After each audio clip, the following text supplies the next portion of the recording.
Stardew Valley recently hit its 10-year anniversary. The opening title card brought me back years, literally instantly, but the opening sequence is pretty much what brought this video into existence. Here is why after 10 years, Stardew Valley still just hits different. Chapter 1. I wish. In the opening minutes before you start your farming journey, you find yourself working a generic office gig in a soulless megacorp called JojaMart. You slide by a slew of your coworkers, some terminated, most just wanting to die behind their desks, while cameras hone in on every single cubicle. You're under lock and key. It reminds me a lot of the book 1984, and basically how there's no freedom. And if you disobey with the overlords, your life is to be lived no more. But now, in 2026, this opening sequence reminded me a lot of my time working as a tech support guy. For every action I took was under supervision behind a desk that was heavily monitored under unknown forces, all while using a computer that was being monitored the entire time. Our cubicles weren't nearly as bad as JojaMart, but the idea is still there. The modern office life, or the modern Western existence. My life force slowly drained away. Bright and early, that fluorescent light just piercing your eyeballs, while making eye contact with your coworkers that all have the same soulless stare. We all dreaded the next day, but we always saw each other the following morning. I understand that's the normal office job life, but I never fully grasped it until I lived it. It feels like being a dead deer hung from a tree by a hunter and being bled dry. Every last drop of your soul is taken from you, just for a paycheck big enough to maybe pay your rent. Just because we all go through it and we all understand it, it doesn't make it a good existence. And your grandpa gives you a letter and says once you reach that point, the point of no return, open this letter. When you finally pull it out of your desk drawer, you crack it open and you find it to be the deed to your grandpa's old farm out in Stardew Valley.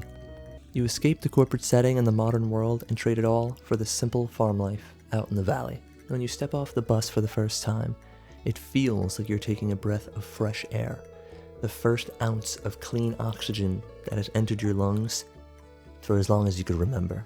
It feels like your spirit is finally being filled and rejuvenated instead of drained and sucked dry, as if life itself is returning to your body. I've personally dreamed of this lifestyle and being able to live out this escape, to run from the concrete jungle and the stresses and the complexities of modern life that aren't real. All for a simple farmland or a small quaint town where everyone knows each other and you just exist and live your life, and the bullshit, to an extent, is able to be at bay. I want to be in nature again, not by fucking concrete Minecraft buildings. The hustle of the modern world is a sickness, and we're not built for it as humans. At least, I'm not. This simple intro and story beat make the game feel different. It gives you a reason for why you're a farmer, and for why you're there.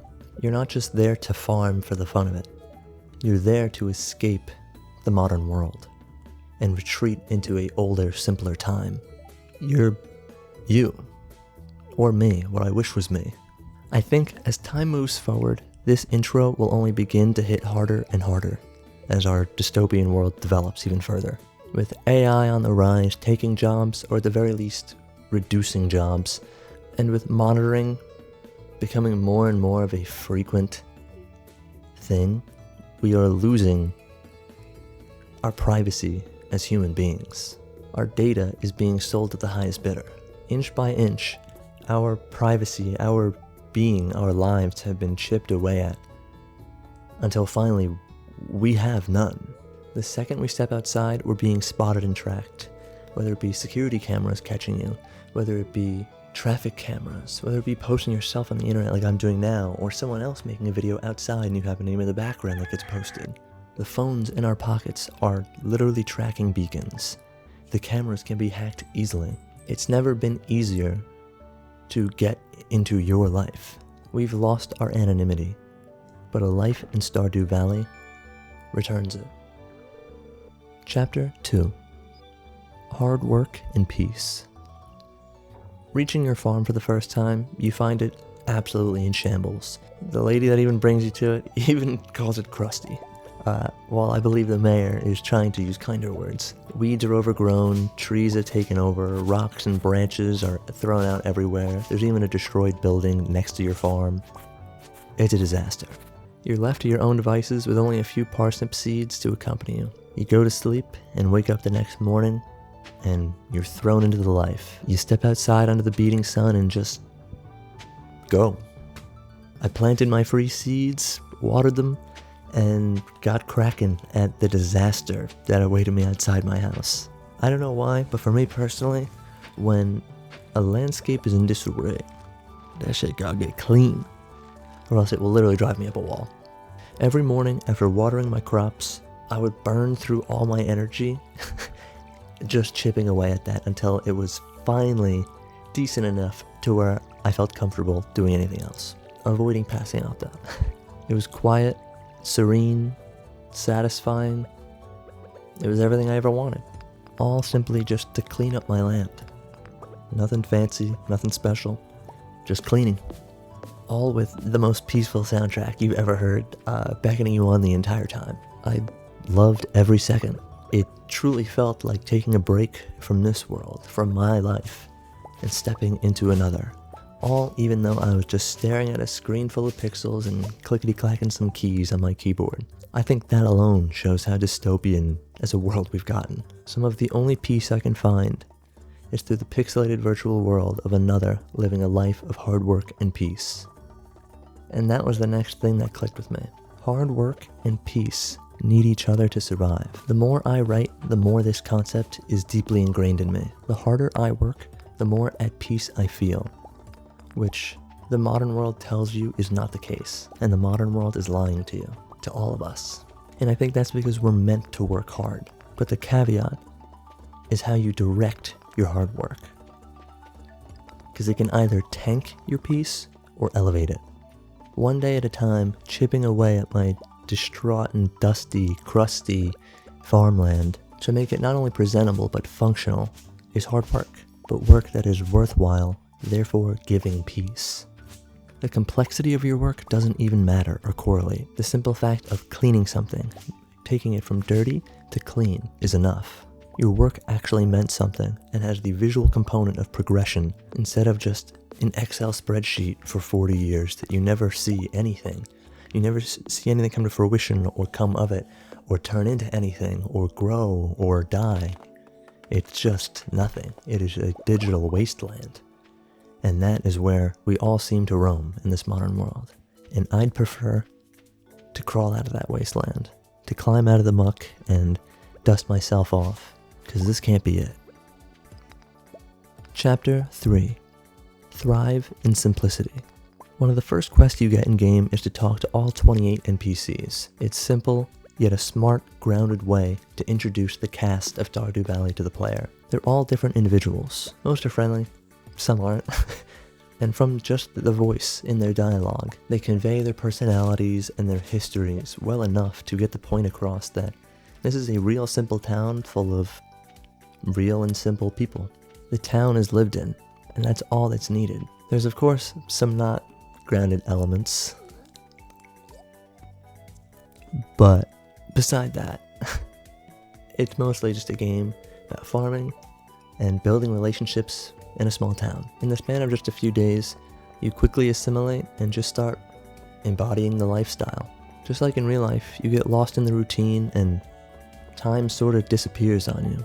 And what just felt like a few minutes turned out an hour in real life passed and an entire in-game week flew by. But instead of the grinding complexity of a week in the real world, my farm was pretty much cleaned up in my small section that I wanted to fix up, and I was at peace, chilling. I knew what I had to do each day, and it wasn't a drag. I sold my first round of crops and planted my second. I met Willie down by the beach. He gave me a fishing rod, caught some fish, sold some fish. A simple life. After tiring myself out at the farm, I wouldn't just go to sleep to progress to the next day.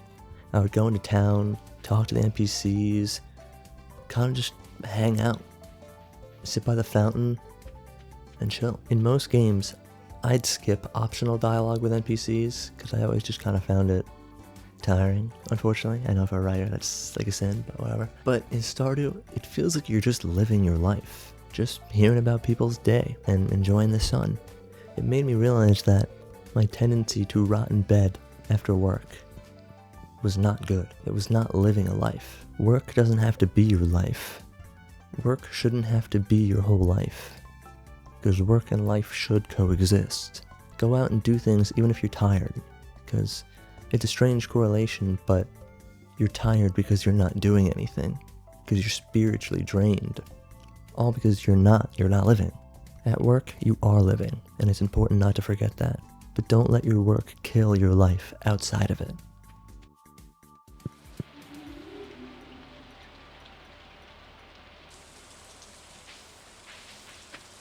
Stardew Valley has been the cozy game of choice for millions of people for a decade now. I was only 11 years old when this game came out, and still, 10 years later, at 21, it still speaks to me, more than ever I would say. It speaks to the world we're in and the world we're growing into. As the complexities and stresses of real life continue to grow, it's nice knowing that there's a place for me and anyone else in the simple world of Stardew to come, escape, and rest. Games like this are what make video games as a medium vital, something that books can't quite compete with.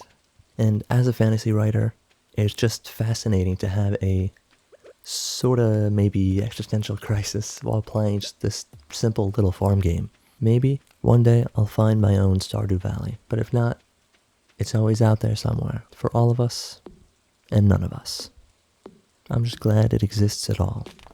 Thank you, Concerned Ape, for bringing this idea to life. In my opinion, that is why Stardew Valley hits different in 2026. Thank you for watching.